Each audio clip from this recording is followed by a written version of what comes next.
Good morning. We are extremely pleased that you are here. It is good to come together for the purpose of co-creating. Do you agree? You are knowing what you are wanting? More or less? An ever-changing thing? You are realizing that you are the focuses of thought, and that it is by giving your attention to something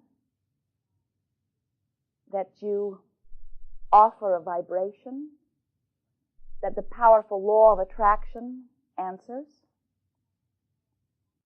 You are understanding those few words. Then you know everything that anyone would ever need to know about deliberate creating. Because what those few words say, whatever you are giving your attention to, causes you to offer a vibrational impulse in a universe that is managed magnetically, vibrationally by law of attraction. So whatever it is that you are offering with your signal is your asking, and law of attraction will always give you an immediate answer. We've been calling this science of deliberate creation, meaning more and more you are coming to the place where you are deliberately offering your vibration, but of course that means you must first understand that you are vibrational beings. And you have to have some mechanism that helps you to understand what the vibrational content of your offering is. We'll talk about all of that here today. Of course, you are coming to know that by paying attention to your emotions or by paying attention to the way you feel, you are getting a very clear indicator of what your vibrational offering is. We want you to be aware of your vibrational offering while it is in the emotional stage, rather than waiting for it to be in the manifested stage, although that works too. You can pay no attention whatsoever to the way you feel. Just offer your thoughts and therefore feelings or vibration all over the place, and the universe will match you with perfect matches, and as you receive the manifestation, you can say, I would have rather this truck did not fall on me. And then it is a little bit more time-consuming to bring yourself back to your fully unflattened state. Although it can be done, it is cumbersome. You are extensions of source energy. And the more you are allowing the fullness of your source energy to flow through you, the more you thrive. The source energy is likened to your electricity that flows through your walls. And some of you are having rolling blackouts, we notice.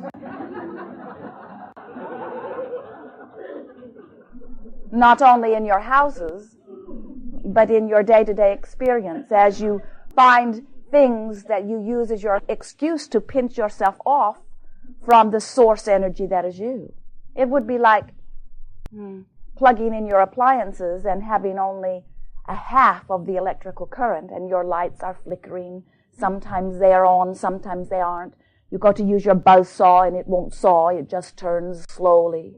And you say, I am wanting to be hooked up to a stronger grid. I am wanting purer electricity to flow through my system. And we say, and that is what we are wanting for you individually. We are wanting you to discover how to clean up your vibrations so that there is not so much resistance within you, so that you can be the fuller receiver of that which you're asking for. And it is not a difficult thing to do once you're understanding the process. There are three things that would be of value for you to be aware of relative to this creative process. Two of them are already taken care of without your attention at all. And so the third thing is what we will be talking primarily about today with you, because it is where your emphasis is best suited. In other words, as you pay attention to this third thing, everything about deliberate creation will flow easily for you. The first point in this three-point system is ask.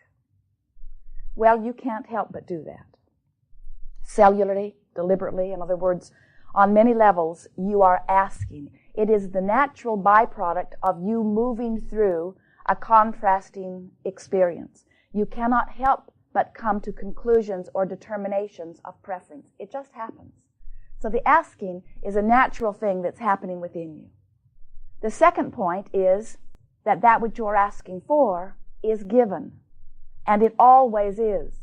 In the moment that you identify it, the universal forces, whether you call it creative life force or God force or all that is force, answers. Ask and it is given every time. So those two things you don't need to work on because they've already been set into motion. It is the natural byproduct of this expanding universe of which we are all a part. The third point is what we are wanting you to pay more attention to these days, and that is making sure that you are in the receiving mode. Because you can ask and the universe can yield to you, but unless you are in the receiving mode, the manifestation that you choose cannot be completed in the way that you are asking. Jerry and Esther have a motor coach you have undoubtedly been hearing about if you've been listening to us at all. Big part of their experience these days. And on the top of it is a satellite dish. So when they come to a new city, Esther will say to Jerry, "Where is Houston?" Because the satellite that sends the signal to their satellite dish is somewhere over Houston. And Jerry will say it's that way, or it's that way, or it's that way.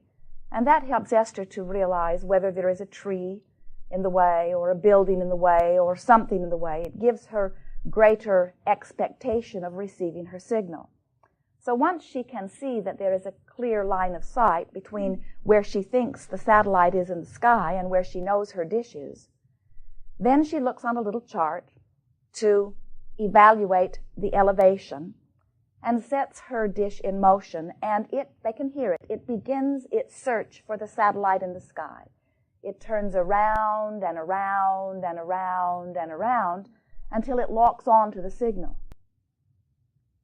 If it is not in the right receiving mode, in other words, if she has it set on the wrong elevation, then that little dish will just work its heart out. It will spin all through the night looking for the signal.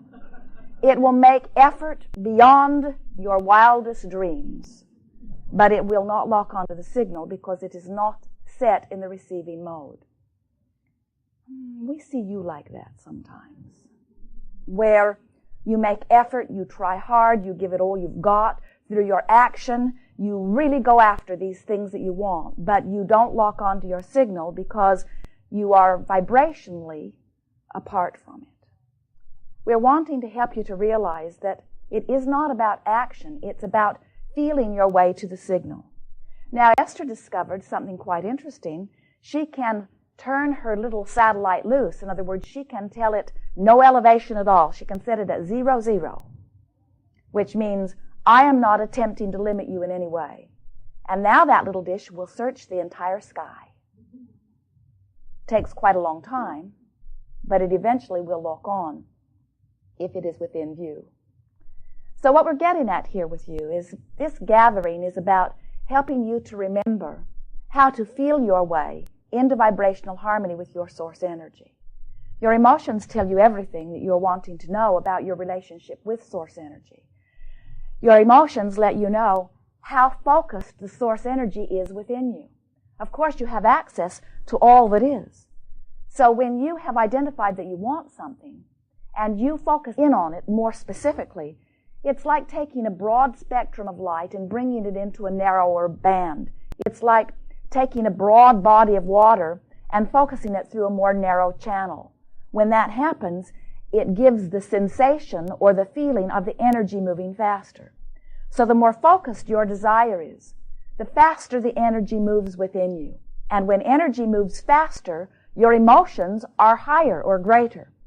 When you really, really, really, really want something, when you have considered it from a lot of different perspectives, and you have identified that you very, very much want something, that energy is moving very fast. So any emotion within you around that subject is more easily recognized by you.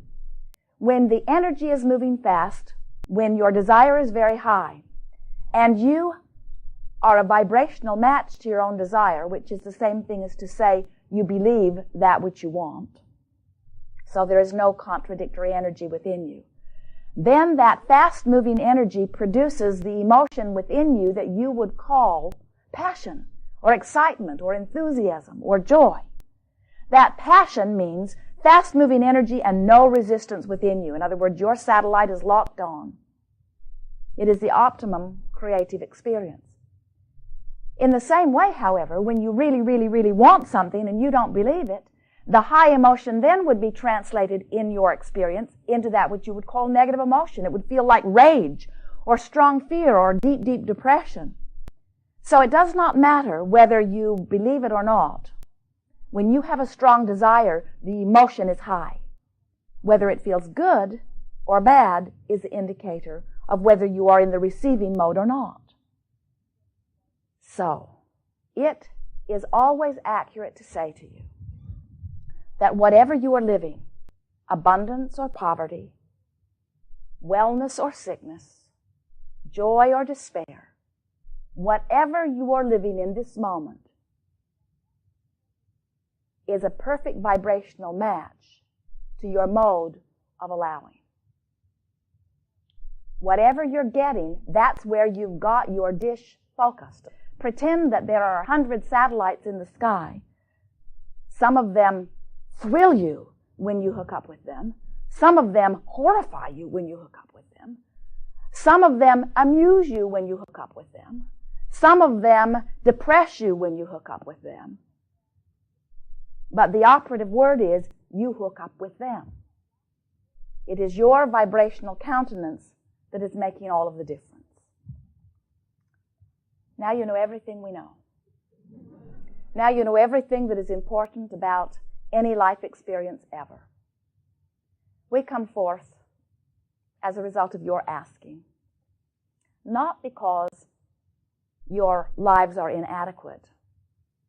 We come forth in response to your asking because it thrills us when you deliberately line up with your own desire. It is not our desire to guide your desire. When you made the decision to come forth into this physical experience, you knew that there would be enormous variety that would help you come to conclusions.